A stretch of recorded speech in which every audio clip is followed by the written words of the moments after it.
Hey, how's it going, guys? Good. Well, redemption. We're here. Welcome back to the channel. We're, this is healed up enough now to kind of show you the chainsaw. But I've got Nick, Nigel, you remember from the last trip. We're going to hit up the same area. We're just doing a bit of an air down right now. And we're going to head up over the Hurley. And I don't mind keeping that secret because everybody knows the Hurley, so that's okay. Gonna head straight up. It's a pretty good climb, pretty nice viewpoint. Check out the mountain ranges across the way. Fly the new drone. And yeah, see what kind of mischief we can get up to. So stick around. This is 7 days of non-stop shenanigans. So it's gonna be a good one. Bye for now. Drop some of the nubbins over these fingers. Yeah.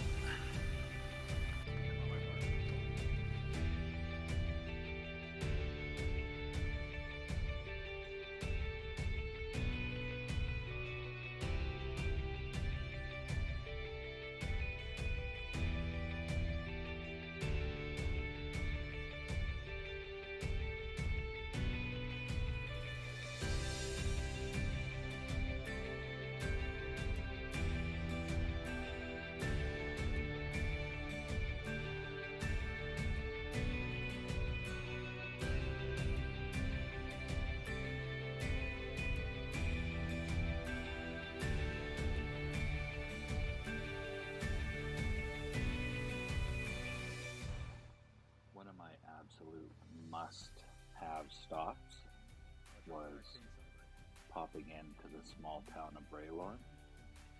It was a mining town during the Great Depression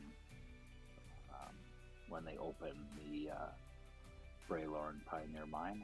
I believe it was in 1932, and they produced more than 4 million ounces before it closed in 1971. It was said to be the richest gold mine in Canadian history and prompted the construction of the town, which had schools, churches, post office, houses, recreation halls, hunting lodges.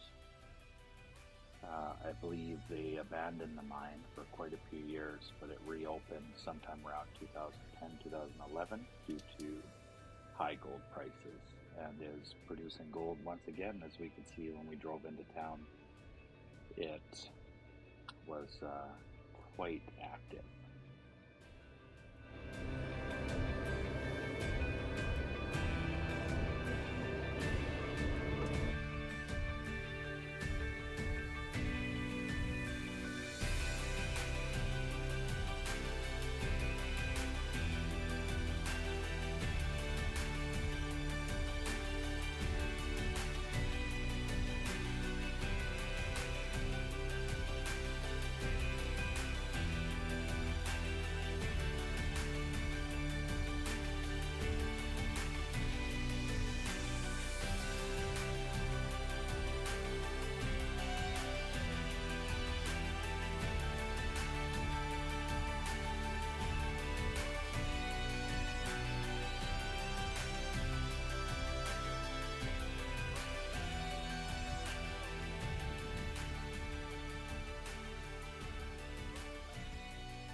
Well, we're on day number 2, and we've been met with some unfortunate news. The mountain we were going to summit today, the road is closed because they are working on it, which is a real unfortunate thing, but alas, we're pretty flexible. We've got a week to go wherever we want out here, so we're just gonna bump it up a day. And I'm bent over like this because I'm looking at an absolutely incredible mountain range right now. But we're gonna start rolling. Are you ready to get going? Oh. Right on. We'll check this out.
Well, we went up into the valley.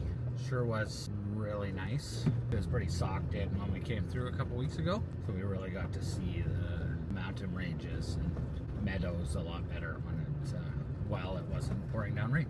Now we're just heading into town. We're going to meet back up with Nigel, and then we're going to head to camp for the night before making our next couple passes, which we'll definitely be able to do. There shouldn't be any problems there. But yeah, hang in there. Like I said, it's only day 2 of 7, so still lots to do. Bye for now. I needed to point out the spider webs, because if there was one thing I had that was consistent on this trip was spiders everywhere, on my Jeep, in my Jeep. Every time I opened the back, they were there to greet me. They were doing their job collecting the bugs, because everywhere we went on this trip, it was littered with mosquitoes and flies.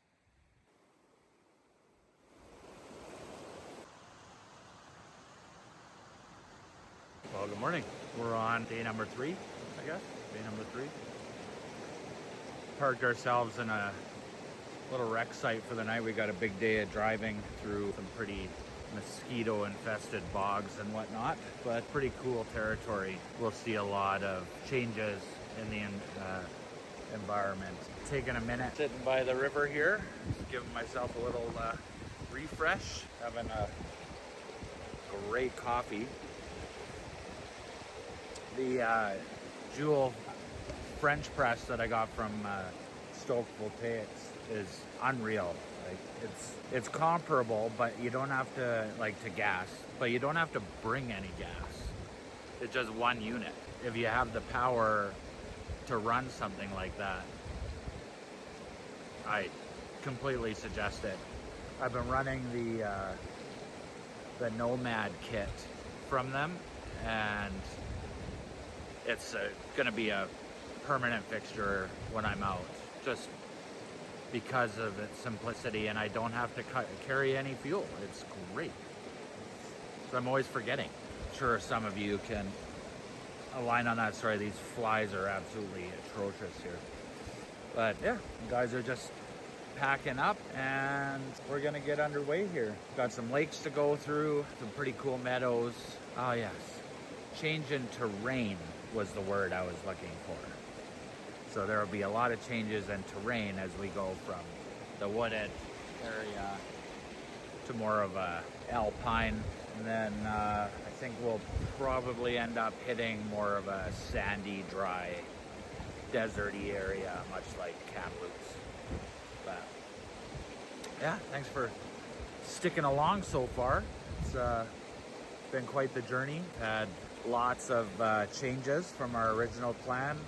Road closures, etc. So we're easy, we can pivot. If you've been following my channel long enough, you know nothing ever really goes to plan. Just kidding. But yeah, as I said, stick around. We're gonna get up to some fun stuff today. I'm really looking forward to this leg of the trip. We'll see how bad the bugs are. That'll determine how much footage I get. All right, bye for now. Nigel and I were having some good discussions about how different the roads were this time around. If you recall from my previous video, week and a half, 2 weeks prior, there were puddles everywhere. The main road into the area we're in now was super deep puddles. The section we're going through now was littered with puddles. The lake was almost over the road, but the mosquitoes were still here. But we trudged on.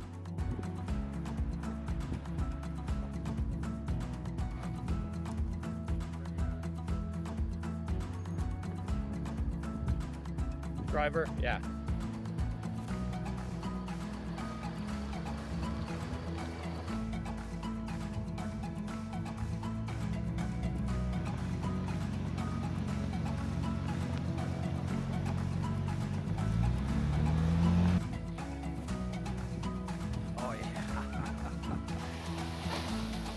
Oh, oh, oh, oh.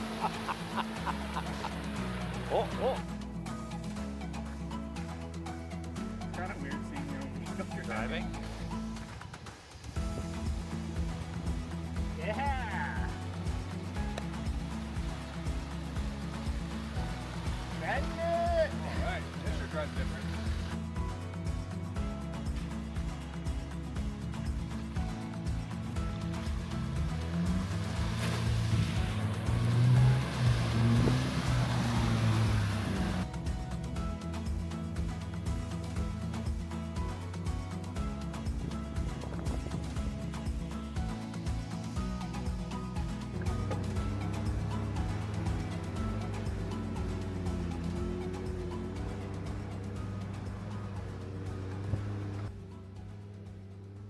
We've made it to Wendy Peak. It's just right up there. We're not going to bother with it because we're still trying to make camp, and it's 4:30 or something like that.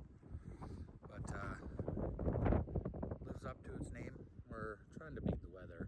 Hard to say what happens, but Nigel's got a good recommendation for our camp spot tonight. Mikayla, J-Dog, M-Town. It's a slow going trail. This was the way that was suggested to go when I cut my arm with the chainsaw, and it is taking a long time. I'm glad we went the other way, even though that washout sucked. But yeah, we're gonna get back on the road and keep on trucking. Oh yeah, right. If you haven't already, don't forget, smash the subscribe button. Maybe a like over here. I appreciate it. But keep sticking around. Bye for now.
Are you going up?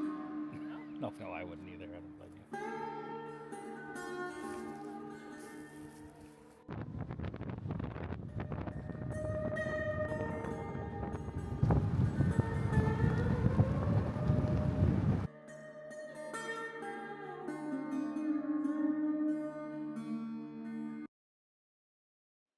Nigel was not wrong. This location did not disappoint. We rolled in relatively late, started getting everything set up.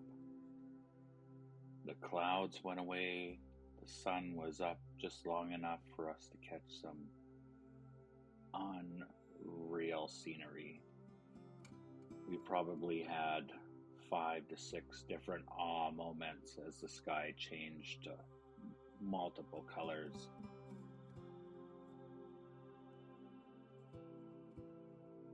Just couldn't bring the drone down, had to capture every segment of it that I could. Definitely is going to be a future stop when passing through the area. These pinks are absolutely unreal. And this went on for probably an hour and a half. Great way to close out a very long day.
This one will have to be continued.